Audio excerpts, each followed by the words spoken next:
Thomas?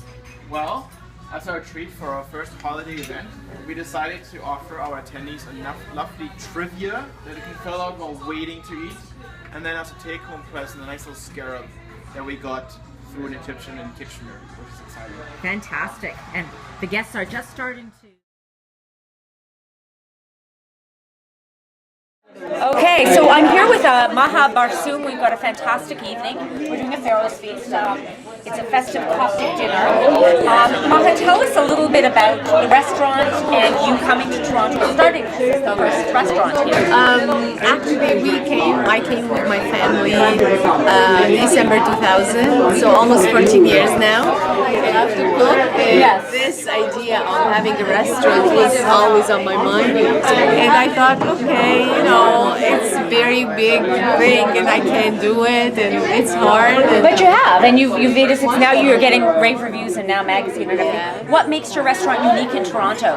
I think because I cook at home and people love home food and I'm very laid back, very relaxed. I love people and I enjoy cooking, so I think that's what makes people like it. What is it that typifies Coptic cuisine? What are some of the key things? I think it's the vegetables because we have so many days of the year with real Coptic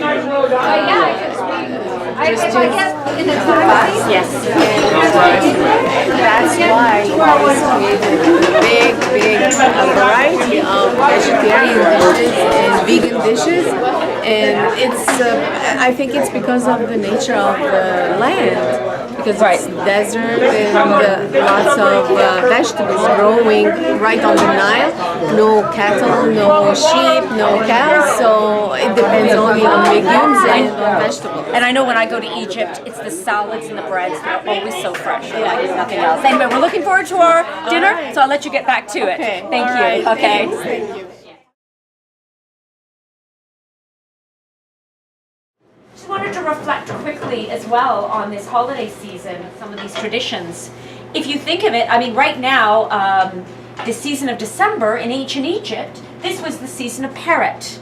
This is the season where the waters receded from the Nile and they sowed seeds for the next season.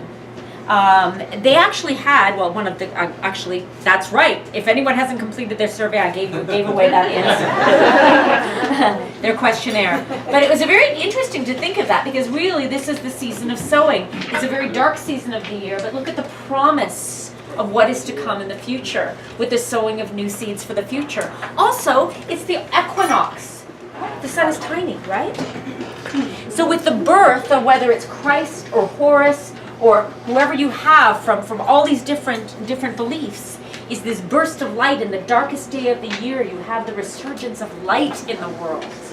Isn't that beautiful? It's the coming of light in a time of total darkness, which is an extremely positive time. And we need positivity when when it gets dark. It's so depressing at 4:30 in the afternoon. Maha, what do you, in terms of the Coptic beliefs?